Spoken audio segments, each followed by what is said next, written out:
佐賀です。今回はワンダフルラッシュ上級を徹底解説します。動画の後半では実際に S ランクを取るところもお見せするので、まだ S ランクを取ってない方はぜひ参考にしてみてください。このチャンネルでは S ランク解説や編成解説などスクスタの役立つ情報を配信していますので、ぜひチャンネル登録よろしくお願いします。それでは始めます。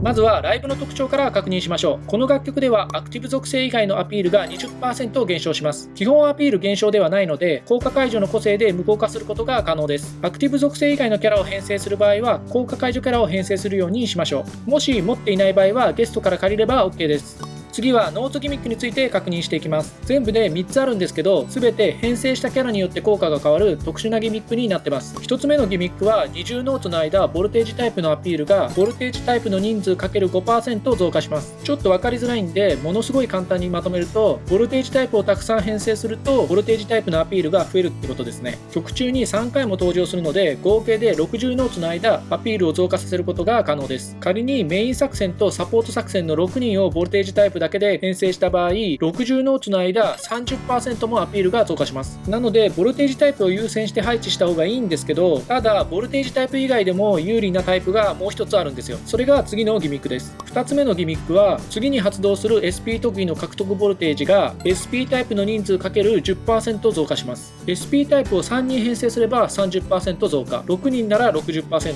9人なら 90% と SP タイプを増やせば増やすほど SP 特技の獲得ボルテージを増やせます。ただ困ったことに1つ目のギミックはボルテージタイプが有利なんですよね。なのでボルテージタイプか SP タイプのどちらを配置した方が効率的かを考える必要があります。どちらを優先すべきかは編成解説の部分で詳しく解説しますね。3つ目のギミックは、二重ノーツの間ガードタイプの特技発動率がガードタイプの人数 ×10% 上昇します。回復用の作戦をガードタイプ3人で編成すれば特技発動率が 30% も増加するので、回復キャラはガードタイプを優先した方が効率的にスタミナを回復できます。次にアピールチャンスを確認します。全部で7個もあるんですけど、大きく分けると2種類だけです。2回目と5回目のアピールチャンスは特殊な効果はないんですけど、成功条件が SP 特技発動になってます。ただ必要なボルテージが2つとも64000と低いので、ここでつまずくことはないと思います。その他の5つのアピールチャンスは全てアクティブ属性の基本アピールが 10% 増加します。5つのアピールチャンスは合計で73ノーツもあるので、アクティブ属性を編成すればスコアを大きく伸ばすことが可能です。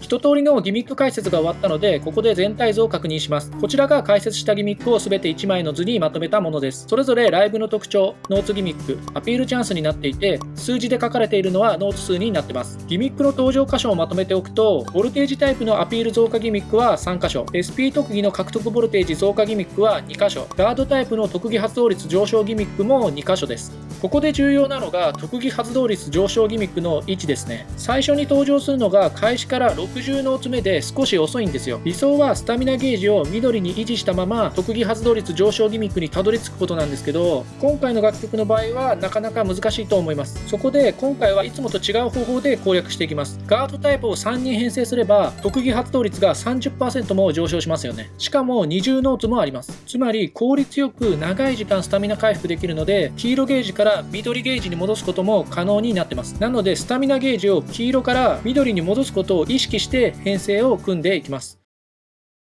ここからは S ランク編成の概要について解説するんですけど、その前にボルテージタイプと SP タイプのどちらを編成したらいいかをまとめておきます。今回は2つの条件で比較してみました。1つ目はボルテージタイプと SP タイプの比較、2つ目はアクティブ属性以外のボルテージタイプとアクティブ属性の SP タイプの比較です。まずはボルテージタイプと SP タイプの比較から見ていきます。計算式を載せるとかなたちゃんが喜びそうなので、簡単に結果だけお伝えしますね。アピールとテクニックが1万で、メイン作戦にボルテージタイプを3人配置した場合と SP タイプを3人配置した場合で比較すると、ボルテージタイプは92万5500、SP タイプは77万1600になりました。つまり SP タイプよりもボルテージタイプの方がスコアを稼げるってことですね。次にアクティブ属性以外のボルテージタイプとアクティブ属性の SP タイプを比較します。属性一致ボーナスも考慮した結果はこちらです。アクティブ属性以外のボルテージタイプは176万5000、アクティブ属性のの SP タイプは173万5200でした。若干ですが、ボルテージタイプの方が獲得ボルテージを稼げそうです。ただ、SP タイプにも利点があるんですよ。皆さんは SP タイプを使うメリットはわかるでしょうか？では、編成について詳しく見ていきましょう。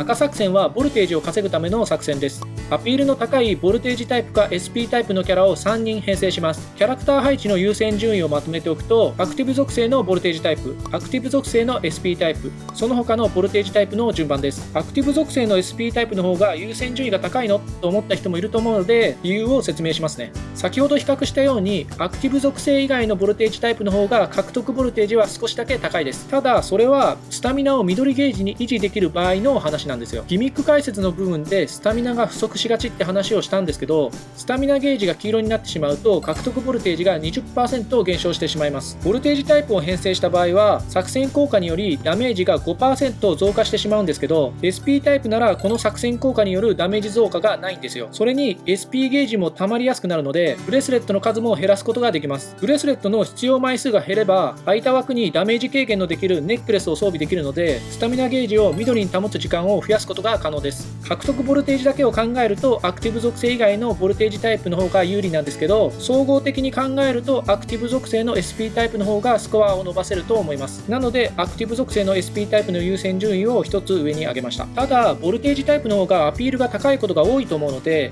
その場合は優先順位を変えてもらって OK です。アクセサリーはいつも通り音符のブローチを装備します。緑作戦は回復用の作戦です。スタミナ回復かシールド特技を持つガードタイプのキャラを3人編成します。回復量の高いキャラを優先してください。注意点はスタミナ回復特技のキャラを必ず2人以上配置することですね。スタミナゲージを黄色から緑に戻す必要があるので、回復キャラを多くしてあげないとなかなかスタミナゲージが緑に戻りません。なので回復量の高いスタミナ回復特技のキャラを優先して配置するようにしてください。アクセサリーはキーホルダーか星のネックレスを装備します。今回の楽曲は特技発動率上昇ギミックまでの距離が長いので、どちらかというと星のネックレスの方が活躍できるはずです。なので基本的には星のネックレスを装備して、枚数が足りない場合はキーホルダーを装備するのがいいと思います。青作戦はサポート用の作戦です。赤作戦のアピールを増加させるキャラを2人と効果解除キャラを1人配置します。効果解除キャラを持ってない場合はアピール増加キャラ3人で OK です。アクセサリーはフラワーのブレスレットか星のネックレスを装備します。フラワーのブレスレットの数で SP ゲージを調整してアピールチャンス開始時に SP 特技を発動できるようにしてください。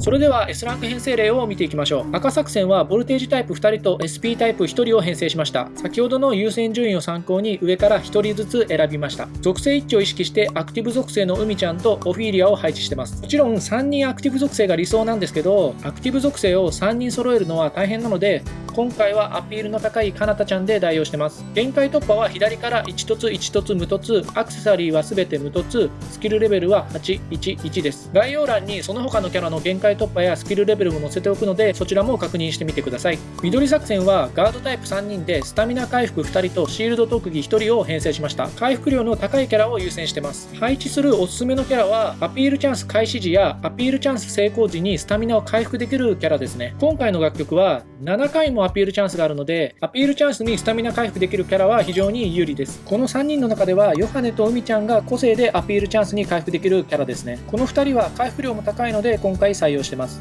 アクセサリーは星のネックレスを装備してダメージ軽減させました。青作戦は個性にアピールプラス全員を持つキャラ2人と効果解除キャラ1人を編成しました。今回は配置してないんですけど、できれば個性2にもアピール増加を持つキャラがおすすめです。効果解除キャラに SR2 個を採用している理由についてはライブ内容の解説の部分で説明しますね。アクセサリーはフラワーのブレスレット2つと星のネックレスを1つ装備しました。ブレスレットの数を調整してアピールチャンス開始時に SP 特技を発動できるようにしてます。参考データとして赤作戦の合計アピールをお伝えしておくと 45,724 でした。アクティブ属性のキャラを3人配置できればもう少し少なくても S ランクを狙えると思います。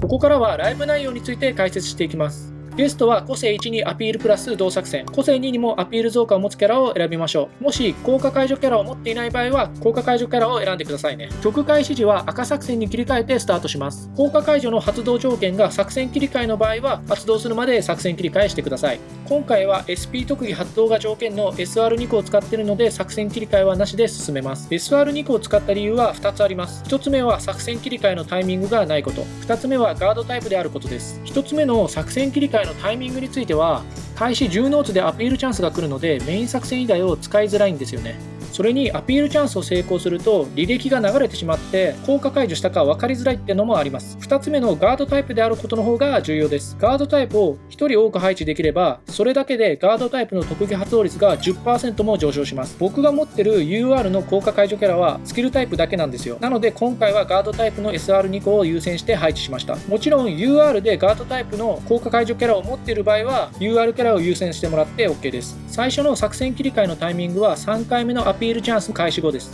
特技発動率上昇ギミックはアピールチャンスの1のつ手前に登場するんですけど、赤作戦で SP 特技を発動させた方が SP 特技の獲得ボルテージを稼げます。なのでアピールチャンス開始後に SP 特技を発動させてから緑作戦に切り替えます。詳しくは SP 特技の獲得ボルテージの増やし方の動画で解説してるんで、よかったら見てみてください。特技発動率が上昇するのはアピールチャンス終了後2の2までです。タイミングとしてはボルテージタイプのアピール増加ギミックが来たら赤作戦に戻します。ただ早めにスタミナがマックスになった場合はその時点で赤作戦に戻して OK です。2回目の特技発動率上昇ギミックは6回目のアピールチャンスの2のつ手前で登場します。ここはスタミナに余裕がない場合のみ必要最低限だけ使えます。具体的には7回目のアピールチャンス成功時にスタミナゲージを緑に保てれば OK です。スタミナに余裕がある場合は赤作戦のまま進めます。今回はスタミナに余裕があったので赤作戦のまま進めました。この楽曲は特殊なギミックが多いので編成を考えるのが大変かもしれないんですけど、作戦変更は特技発動率上昇部分で切り替えるだけなので結構シンプルですね。若干難易度は高いんですけど、アクティブ属性のキャラがいれば S ランクを取りやすくなるので、まだ S ランクを取ってない方はぜひチャレンジしてみてください。